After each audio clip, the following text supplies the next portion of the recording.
Thank you for logging on to monstergardens.com. Happy outdoor, everybody. We're here to talk about the SubCool's SuperSoil.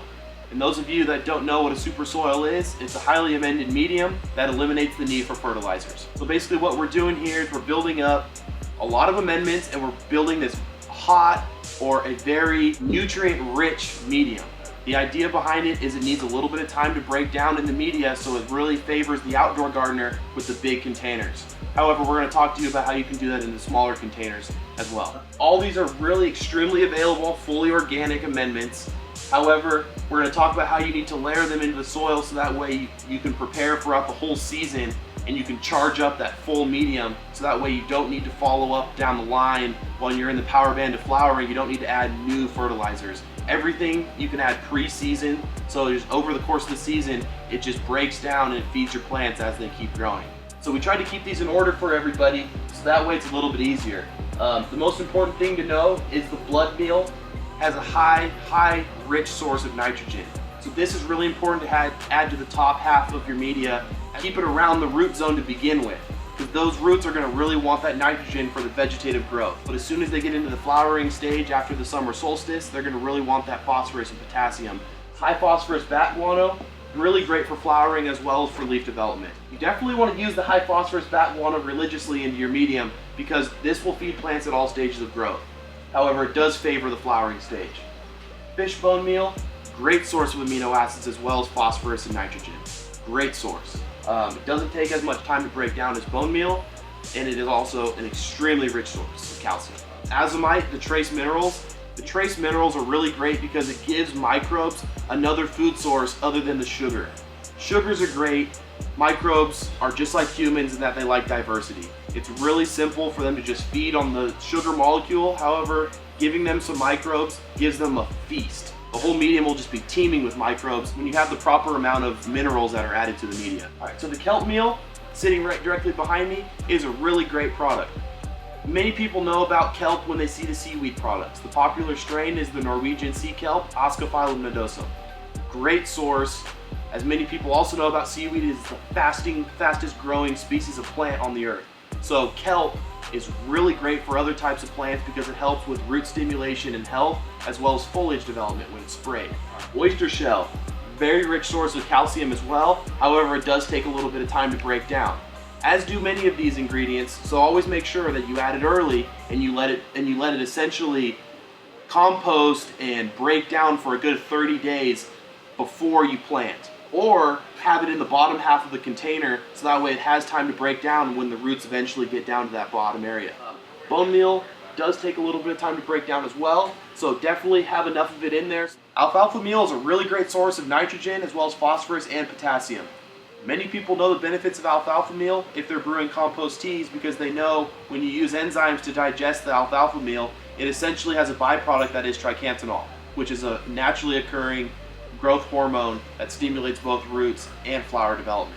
For those monster gardeners growing monster gardens out there this outdoor season, you might be wondering what bigger quantities do these come in. Well, these are all 5 and 6 pound boxes, and then they also come in 25-pound bags as well as 50-pound bags. The azomite, the bone meal, and the fish bone meal is slightly heavier.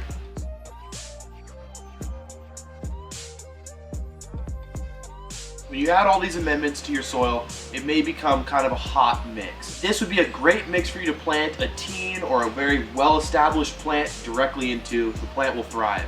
No doubt about it, it'll be fed the rest of the season. No burn right out of the gate.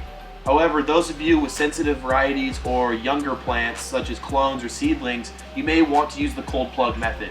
But a cold plug method is starting with a base soil, which is not as hot, hence the cold name, and that is going to be your base plug, your base root zone for the beginning of the growth. So it establishes itself, it builds a bigger root zone, and then it can be dropped in or then can grow into the super soil.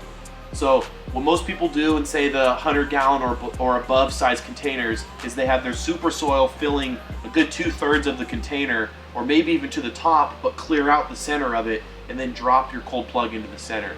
Decided after talking to the manufacturer that the Cocoa Forest and the Cocoa Connoisseur would be the best cold plug media. The reason for this is because it does have the food already added to it, so it will feed your plant at any stage However, it's a much lighter ratio of the food, as well as it's already started to be enzymatically digested. So you can feed even after planting seedlings in this, and you don't have to worry about any burn. The great thing about this is that will allow your plant to grow, as well as get your super soil ready and start to break down into the big container. So by the time the plant is ready and can be dropped into it, or by the time the roots are big enough and they can get down to the main super soil, the super soil amendments have time to already start breaking down, so that way you don't run any chance of burning your plants. Not to mention, with the cold plug option with already food added to it, is your plant's going to be fed even during the vegetative growth. And as soon as those roots hit that super soil, they're going to boom, then the solstice is going to hit, and they're going to have enough food to start flowering. So it's a really good 1-2 punch to start with a pre-amended but a light mix such as these two, and then dropping it into the highly amended super soil and just doing plain water from there forward. The reason why you can do plain water from there is because you figure you added all these amendments, which is the same as liquid fertilizers. It's just liquid fertilizers, as we've talked about, are usually chelated or they've been enzymatically digested. This is not digested food, so it needs time to break down. For those gardeners out there that are following the SubCool's Super Soil recipe to a T, he also talks a lot about using dolomite lime. Dolomite lime is a great source to balance your pH because it's actually naturally a high pH. Really great source of magnesium as well. Humic acid is also very popular because it acts as a soil buffer. It allows it to hold more nutrients in the root zone. So with you mixing a high nutrient rich solution or a high super soil mix, this will help balance it so that way not too much is being taken up at the same time. Humic acid from Down to Earth is extremely concentrated as well as high quality, so we really love this stuff here. The Epsom salts here from Monterey Garden is a really good source of magnesium sulfate. Another one of those things you don't want to go too heavy on because salt in a root zone can be detrimental to microbes. However, this is a great organic source of magnesium.